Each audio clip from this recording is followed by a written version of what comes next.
Yes. So yeah, it's. I know that Dave, we're just talking about motivating kids and everything, which we're going to get into a little bit as well. So it'll be kind of fun and everything too. But yeah, it's a tough one. It's like where do you as a parent do you turn around and say, how do I keep my kids going? How do I keep them motivated and everything? So yeah.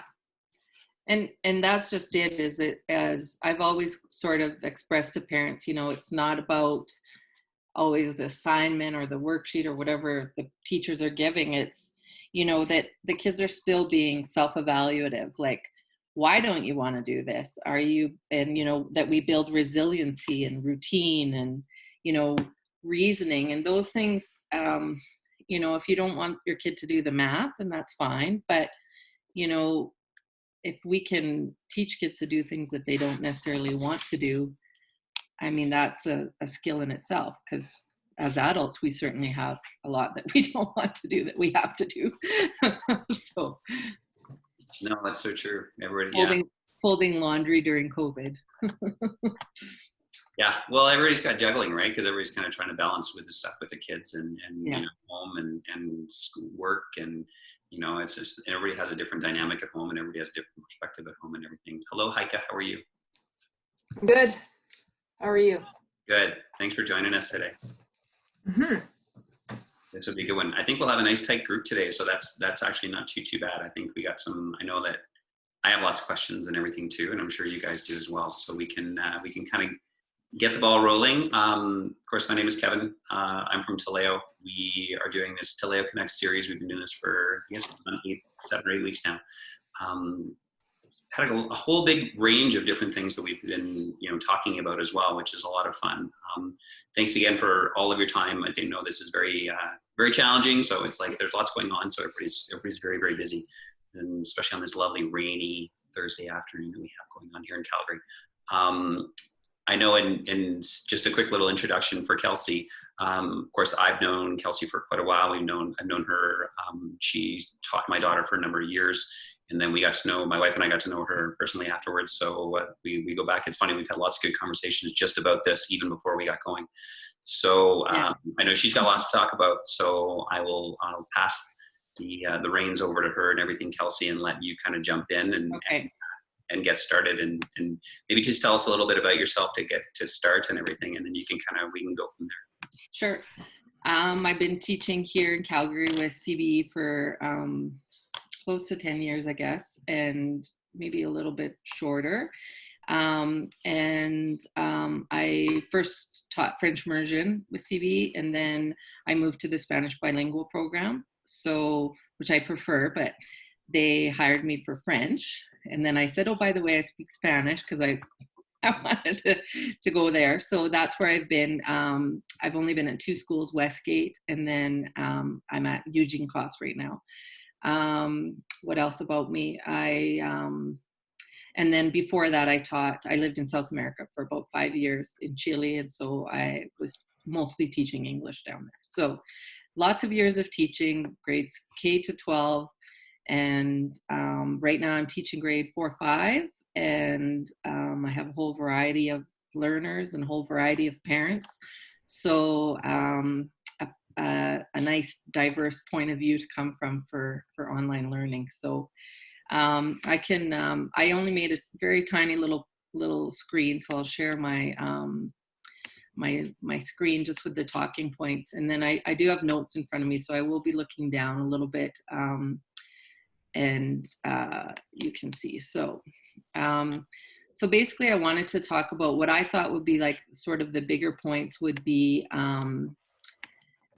sort of the working space. I find as a teacher that has made a big difference on how kids are tuning in and things like that. And then talking about motivation, which I think is a big thing. And then a little bit about staying organized and tips that have been working for me and for other kids. So I guess the most important thing with the working space is the children I have that have the exact same working space every day, I think are more successful. It's like, this is the spot, this is where you're doing your online learning, this means business. You're not on the couch, they're not on their beds, they have even if it's at the end of the table or the end of the counter, it's like the same spot. That's where you do your video chats. That's where you're doing your work. And that just keeps that consistency, just like as it would be in the classroom. You know, when they do get to move throughout the classroom, but when it's work time, you're not like lounging in the beanbag on your belly, looking, you know, sitting side by side with your legs on your friend, right? So we really want that same spot, that routine spot, that it means business spot, makes a big difference. And I also find there's been a few kids that have sort of personalized their spot. Their parents have let them sort of set up this mini office, and that seems to sort of motivate them a little bit more.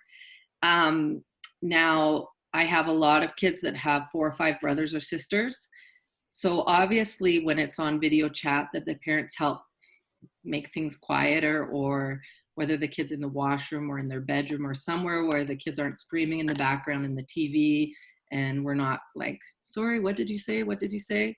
So that idea of like less distractions or clutter free, I mean, this all seems like, oh, that's common sense, but in the end, it just has to be so intentional, and that the children know, like, you know, when you're here, this is what we're doing. And, you know, that's what we do in school. They're not juggling their toy while we're sitting and doing our assignment. You know, they have to focus. So we tried to be intentional about that. I know it's really hard. I've heard a lot from parents staying organized. Now, for me, I only have one platform. I'm only using Google Classroom. I'm not sure with you guys, if your children have a lot of different platforms and a lot of different meets, or schedules are changing every week. I'm not sure. What I've told the kids, because some of their parents are at home and some of their parents aren't at home.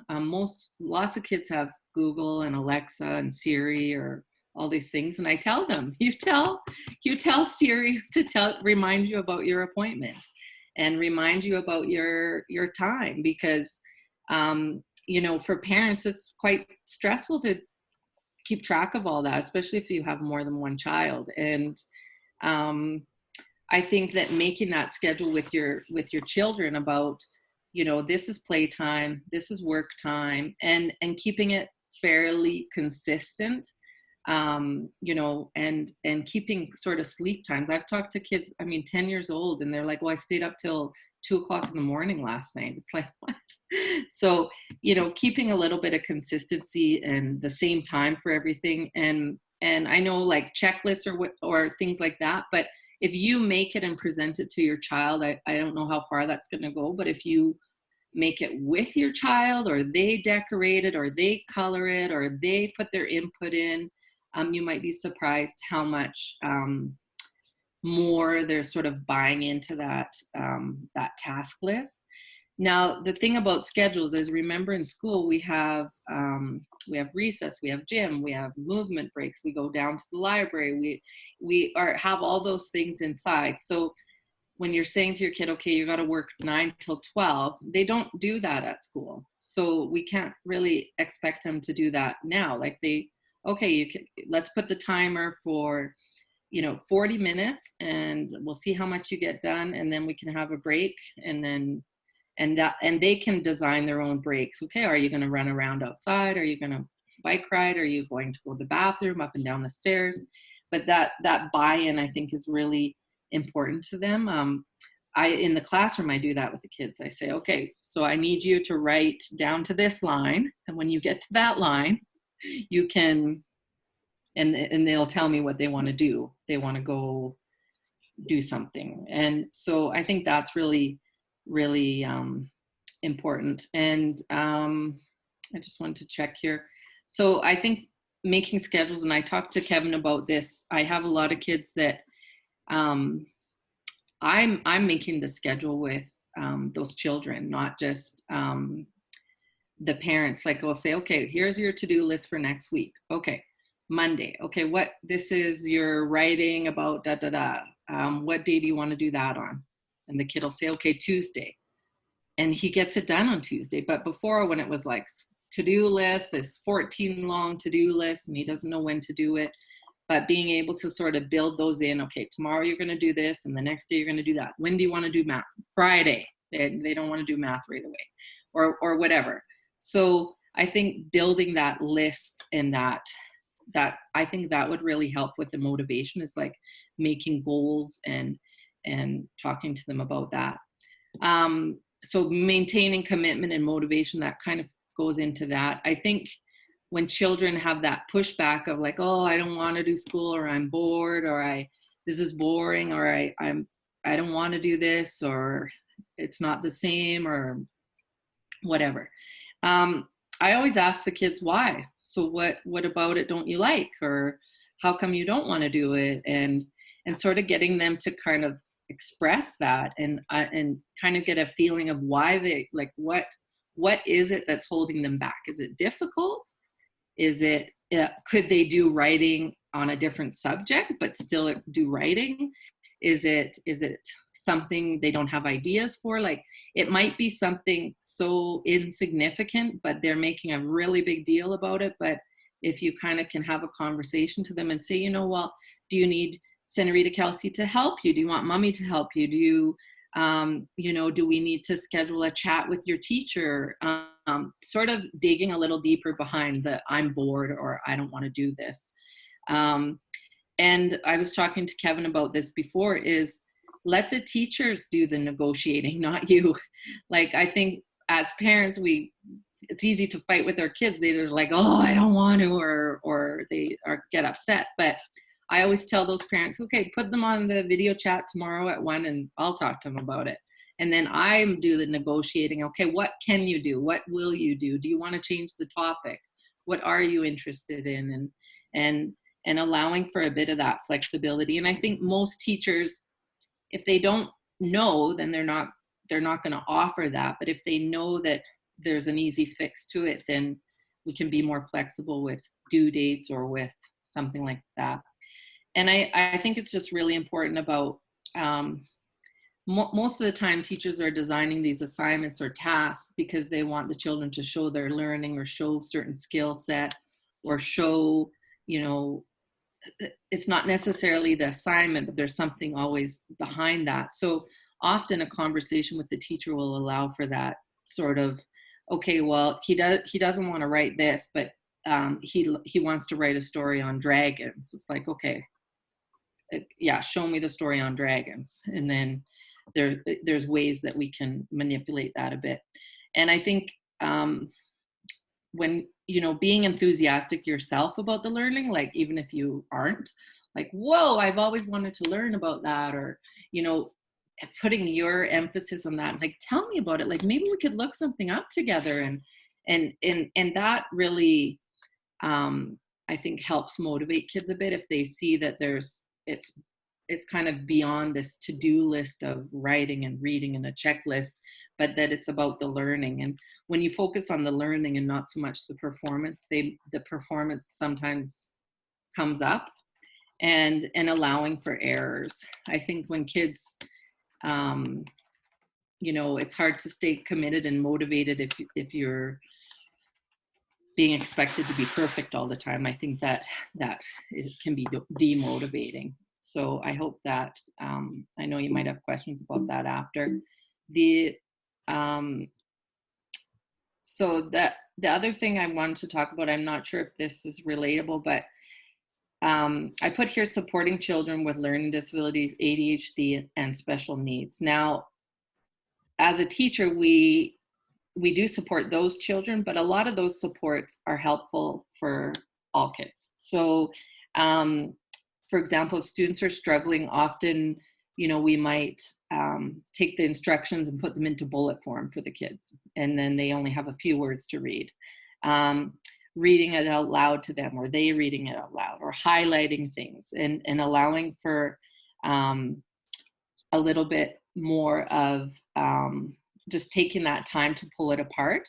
And what we say is chunking assignments. So for example, say the child has to write something, a whole page. Very few are going to be able to do that in one sitting. And You might have to say, okay, let's write the beginning and then let's take a break and we can come back and do the next part. Or do you want to do the next part tomorrow? Or would you like to work on it this afternoon? And just always giving that choice and where the children are involved. If children are on medication, like really being sensitive to when the learning, like when is the optimal time for them to learn, because I know that can make a big difference. I've never been really fussy about using like Google voice typing or voice typing on Word, where kids can get their story down and just speaking it and then going back and editing it. So that's a kind of a quick fix to allow for that sometimes, because it's more about the ideas than spelling and writing. So being able to be okay with a bit of that. For all kids, again, same thing, electronic reminders, timers, making audio notes, like maybe they talk about their learning and you just record it and send it to the teacher. Like I would be okay with that. And maybe not every week, but, being able to communicate with the teacher about how do we need to present this? Does it have to be written, or does it have to be a certain way? Could they do it a different way? If not all kids want to do a video, but some might want to do a poster, some might want to do this, and just communicating with the teacher about making that okay. And I just really think for all children, just having those movement breaks, a little bit of cardio aerobics or just dance, things that we naturally do in the school. Even in high school, they would move from one class to another, or they're not just sitting there all day in the same spot. Not to repeat, but again, supporting the children is just really asking why or why not. Like, why do you want to do this? And sort of checking in with them. And I put here, mix sort of the screen time with sort of old school teaching. So, if they write or read or things that have to be off the screen, even if the teachers ask for it on the screen, you could still take a picture of it and email it, or it doesn't have to be all on screen. I think that's really important, especially kids have all their devices and all their TV and video games and that, but definitely getting the children to own their learning. I think that's just such a critical piece to all of this. When it's coming from the teacher or the parents and saying, you need to do this and you need to do that. No, there's not that buy-in, and children from 5 to 16 or whatever, they can understand where they want to be and strive for. And I think that's the biggest part in online learning is it's not necessarily about, they know their math facts or they know algebra, or they know how to do things. All that is sort of skills and abilities. But if we sort of take this time to really focus on the attitudes of things, and I guess, resiliency, routines, reasoning, self-evaluation, these skills that are going to take us so far. When you don't like something, what can you do? How could you still complete this well? I mean, we all as adults have things that are required by us, that we need to read this, or we need to do that, or we need to do anything. And how can we still have that level of persistence and strive for success, even when it's something that we don't like? And I think if we focus on somehow, I mean, that's the magic question, is making the children see things from that way rather than just a checklist of all these to-do things that the teacher has said.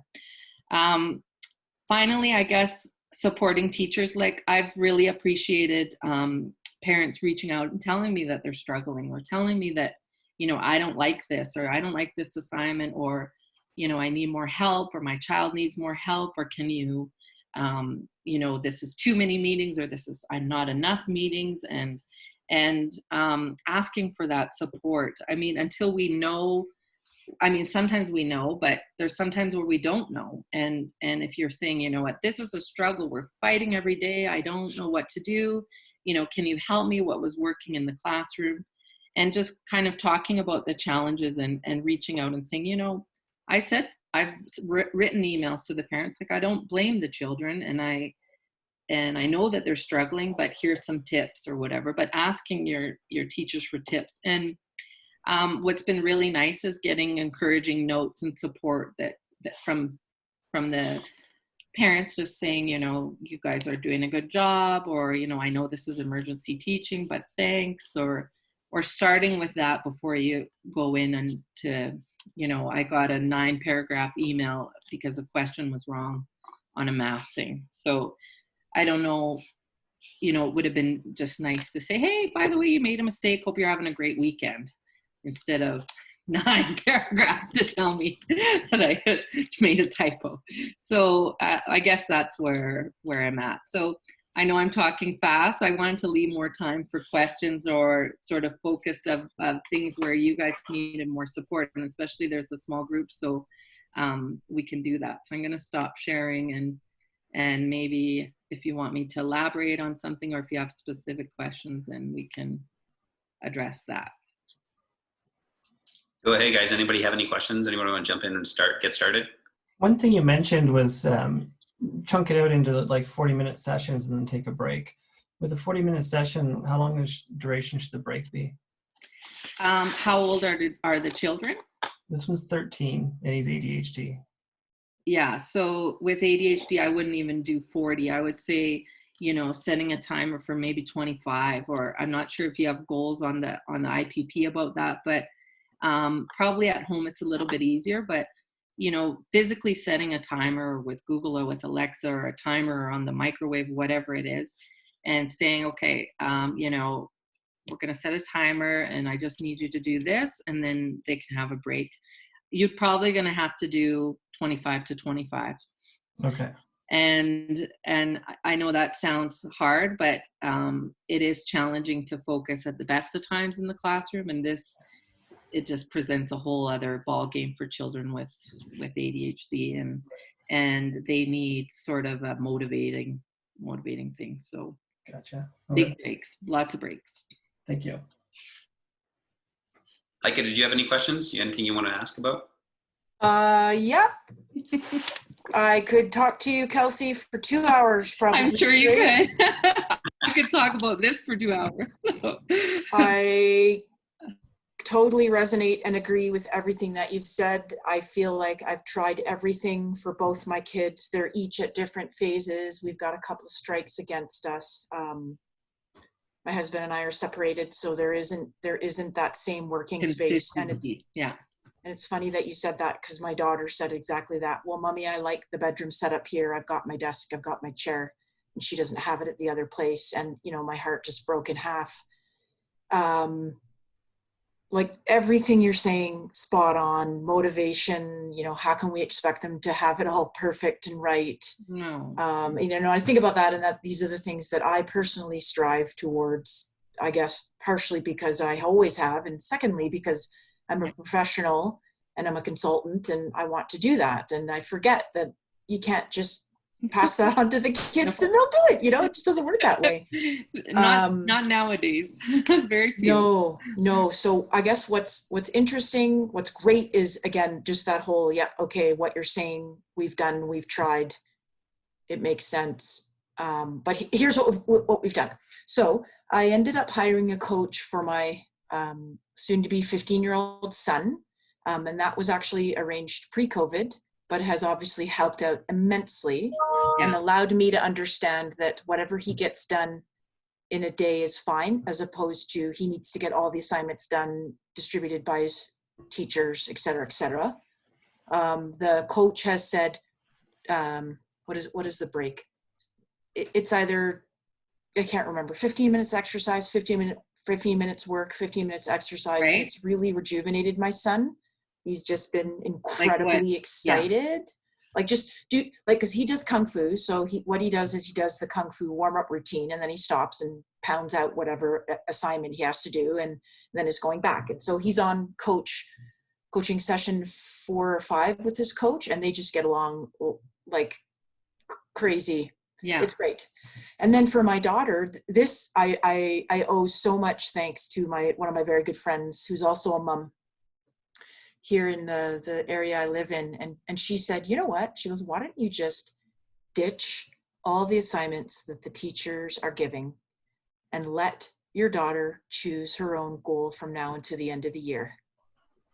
Yeah. And this friend of mine, she just has this way of making what seem to be very simple, basic, common, almost common sense statements end up being the biggest piece of magic that provides me this greatest revelation.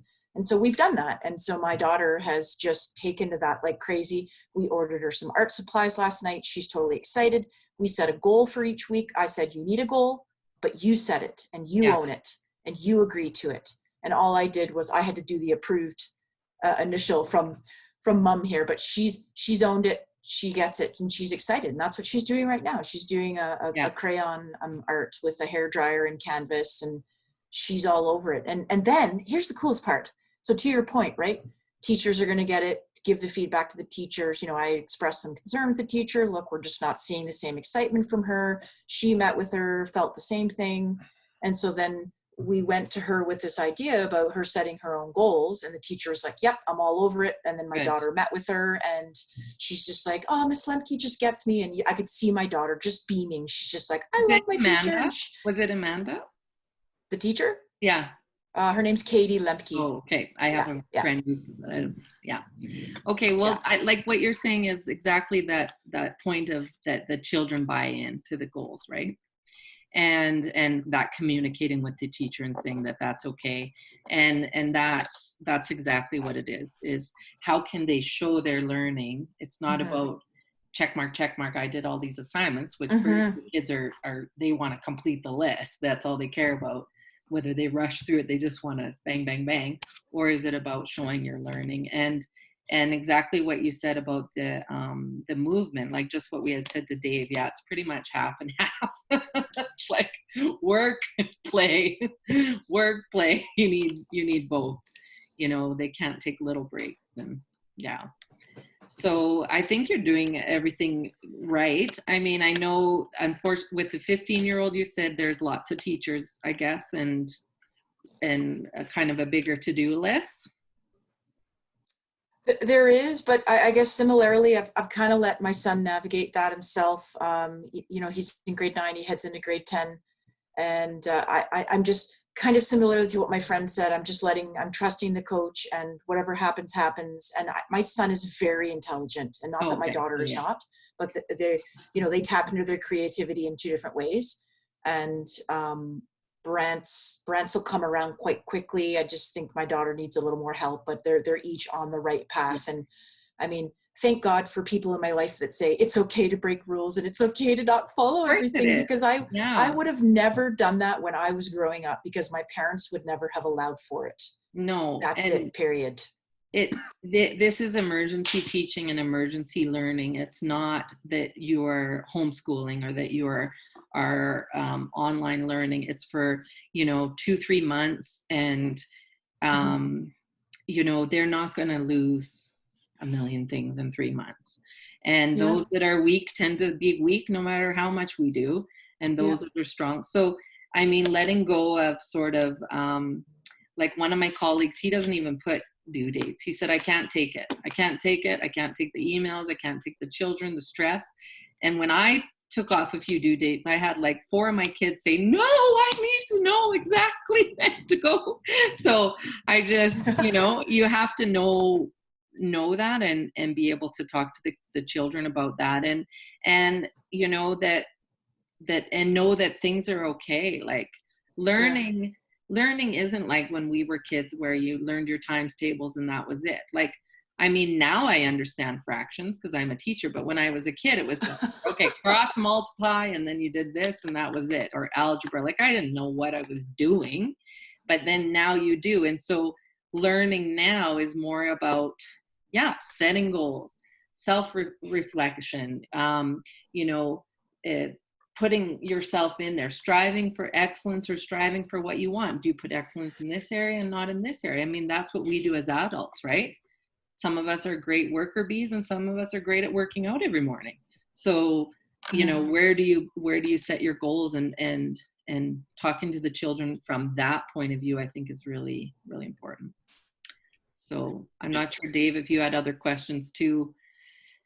No, but thank you very much. I appreciate you coming on. we're just coming up to 3:00. So just in case everybody knows, I can Okay. probably hang on to you for another minute or two, but it's true. And one of the things Kelsey and I were talking about is it's not always about completing those tasks. It's just, it's setting something up and yeah, it's part of that process, right? So which is always so fun. I know one of the things I was going to ask Kelsey, and I think we talked about this earlier, is what do you think next year is going to look like? What do I hope it's going to look like, or what do I think it's going to look like? I don't want to wear a mask. And I don't want to, my classroom's pretty tiny and I only have 5 tables. So I don't know how they expect me to social distance 27 kids. So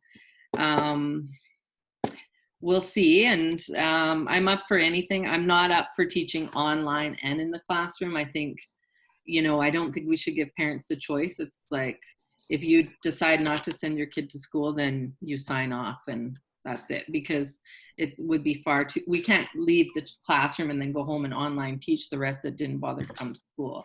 So I hope that we're just back to normal as much as we can be. And, we have quite a few cuts in CVE, so the classes will be bigger. So I'm not sure what their big plans are for that, but I think the most important is keep the kids safe and in anxiety-free kind of areas. And the more we can make that happen, the better, instead of worrying about all those things that only adults should have to worry about, in my opinion.